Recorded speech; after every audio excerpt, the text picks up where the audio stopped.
Hi guys, welcome to another tutorial. First of all, like and subscribe to my YouTube channel and press the bell icon for more updates. Then we are going to start a new video. Please watch the full video, like the video and subscribe to my YouTube channel. How to make a designing photo editing on Pixel Lab easily. Open the Pixel Lab, select a photo, remove the background color, adjust the photo, select the opacity, effect shadow enable button down, adjust the photo, duplicate the photo, change the background color,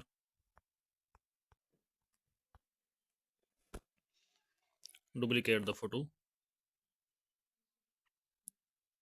Please like the video and subscribe the channel.